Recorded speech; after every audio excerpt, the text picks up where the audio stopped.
So I'm in this thing in Mississippi called MBLI, Mississippi Black Leadership Institute. And Congressman Benny Thompson and the NAACP state president, Derrick Johnson, saw how few African Americans were being involved in the political process in the state of Mississippi. And they set out to, their sole purpose was to figure out how to engage in the millennial generation and get them involved. And again, politics is deeper than just running for public office.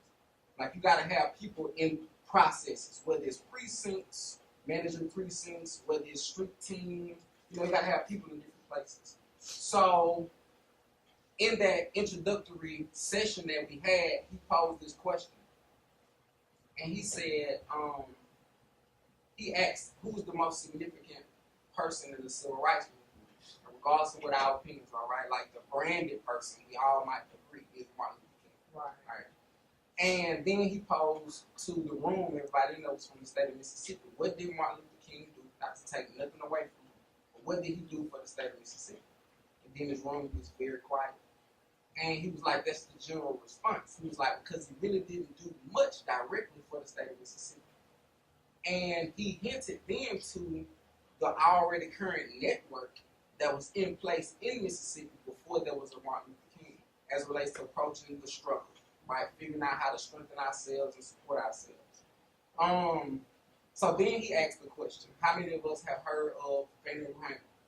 Everybody heard of Fannie Lou Hamer? Then you get Medgar Evers, and Aaron Henry, and then A. Philip Randolph. So everybody heard of him. But the person that nobody had heard of was a guy by the name of Theodore Roosevelt Hamilton Mason. He's referred to as the Black Maverick.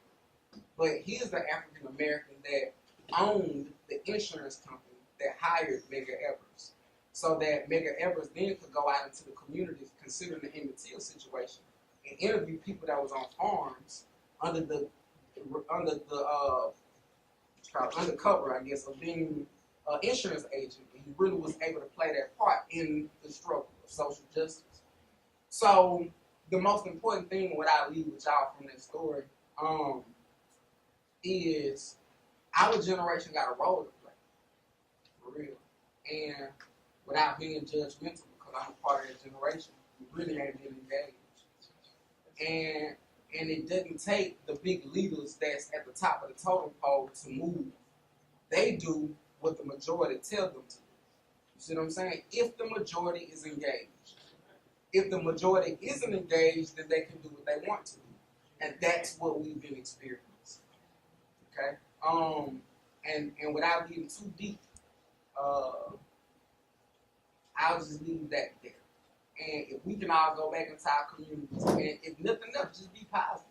We all got nieces and nephews and cousins, aunts, you know what I'm saying? Just be positive, man. And God put us on earth to live off the earth. And once we start getting caught up in the material possessions, do we need certain social structures? That makes sense? A lot of the social structures that we depend on is only to satisfy material needs.